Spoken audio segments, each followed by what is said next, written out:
saw the role at LA Review of Books, I was excited because if there's one community that is the most exciting to work with, it's a community of readers. LARB is a publication that understands its value. It only just begins with the print publication. That is like the foundation for all the programming that we develop around it. LARB is always sort of culturally interested in pushing boundaries, questioning boundaries.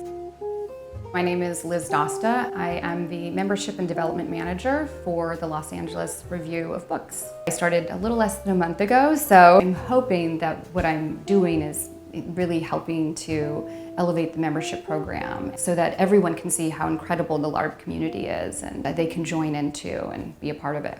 LARB's origins are fairly complex in one way and straightforward in another. I'm Albert Latuca. So I have been the chairman for all 15 years of LARB's existence. I'm also the chief executive officer. My colleague in the founding of LARB and its history since is Tom Lutz. Okay, there are lots of ways to tell the story. Giving a platform to the unplatformed was part of the goal. It was a bad time for newspapers, and the book review was one of the casualties. And there's so many books and so many book reviews and so many people talking about books, writing books, reading books. Cut to Neil Postman arguing in the 1980s that as we become a less literary culture, we become a dumber culture. LA has a very specific kind of culture. It is obviously very diverse, but it's also has a different relationship between high and low. LA has a real love of the pulp novel, the pulp fiction, science fiction, all of the genres, not just high literary stuff. It was the case 30, 40 years ago that Los Angeles was considered a cultural backwater. And Los Angeles is now itself a cultural center, a world-level cultural center. For about 150 years or more, over 90% of all the trade books published in the United States were published by New York publishing houses. And then after a while we realized that the thing that we were mourning, the book review, that was going away. We could do better. So we decided we would do something about that and yes. Start the LA Review Books.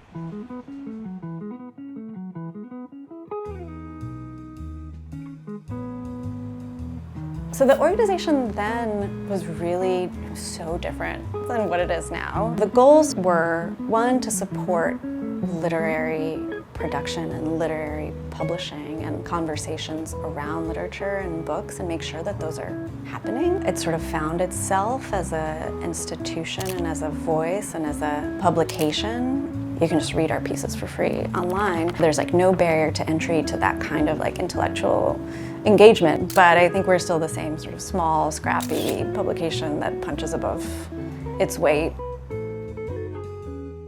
There are a lot of issues that I really love, but I think this one that we did a couple of years ago, What is LA? It's number 33, is a kind of personal favorite of mine, in part because coming to the Los Angeles Review of Books as somebody who was born and raised in Los Angeles, I feel like there is like a certain affinity and excitement around the idea of being able to tackle the question through literature, through essays, through interviews, through art, of like what the city really is. So showing you a couple pages from the book, we have actually this really beautiful series of art portfolios. So in this issue, we do have, essays about some of the people that you would imagine that we might have, like Joan Didion or Eve Babbitt, but there's also writing about boba and, and coyotes, and also this really wonderful gallery, Gallery 32, Suzanne Jackson's gallery that used to be here in this building.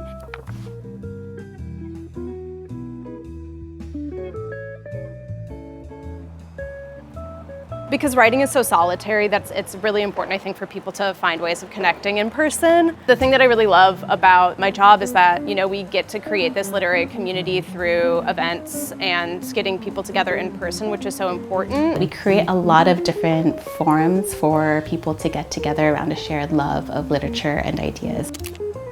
So the Little Literary Fair, aka Lit Lit, is LARB's annual literary festival, and it's held over a weekend once a year and features West Coast literary presses and organizations, and we welcome about 40 to 50 vendors every year.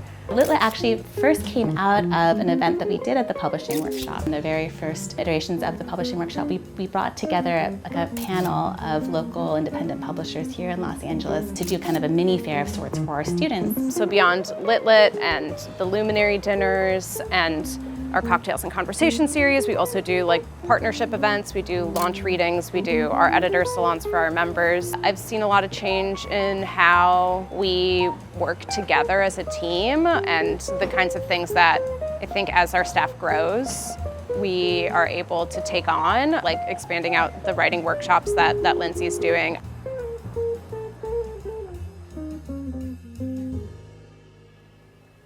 I like to joke that I got away from academia, but I did get far. I'm the Director of Educational Programs at the Los Angeles Review of Books. The Publishing Workshop is actually entering its 10th year this summer, which we're very excited about. And it's a special program that is meant to introduce people who are interested in working in publishing to the industry. We have about 100 fellows joining us from all over the world. We have over 60 speakers. Publishing is a notoriously difficult field to get into. It's very exclusive. You mostly have to be in New York, and so that really limits the pool of people who are able to work in the publishing industry. And so what we've done is to create this program that's now all online and welcomes people from around the world. So for the Publishing Workshop, what I really hope is that people see ways that they can work in publishing. One of the things that really got me to fall in love with LARB was the program that I first came to LARB to work on, which is our summer publishing workshop. Seeing both through the speakers that we brought to the program and the interactions with the students that all came, that there was actually a really kind of coherent sense of an exciting vision for the publishing industry that I could feel from the commitment of the people who are currently working there and from the students who were so eager and earnest about building their careers there. The future of LARB will be to continue our website, which is our main source of publication. And that we can bring conversations often just outside of the academy or outside of the classroom and have more people be involved and invite more people in. And so I think when I arrived, really felt like one of the first times where I could see the potential of what a magazine can do, both in terms of the city that it's in, the kinds of work that it can publish, the kinds of people it can bring in, the vastness of its reach, its willingness to take risks. We have so many different supporters who have been very generous. We have members who continue to support us. We have people who take our workshop. Staying alive these last 15 years is a magical act. We publish, depending on the year, but about 1,000 pieces a year in our website. The support of the board, I would say financially and personally, is critical to the welfare of LARB. They have to be outstanding and good people and so forth. And we have a phenomenal board. And there are about 21 members, and they all pitch in. I think certainly with grant funding, that has been difficult for all literary organizations. We are pretty much entirely reader supported, so it keeps the lights on and keeps us doing this work. It helps support our staff, our editors, pay our writers, pay artists who contribute their work as well. It helps us continue to provide public programming, provide scholarships to our Publishing Workshop fellows. It really just helps us continue to be a hub here in Los Angeles for the kind of literary and cultural work that is going on, and it's been very exciting. There's a real need for people to kind of step up and help not just LARB, but all literary endeavors. So when you see that little donate button, click it. I feel fortunate to be among such smart and curious, funny group of people, so I look forward to getting to know them better and being a part of the LARB community. In my wildest dreams, we continue to grow as not only a publication, but as an organization that offers so much more beyond the reader experience, which I think we're doing now.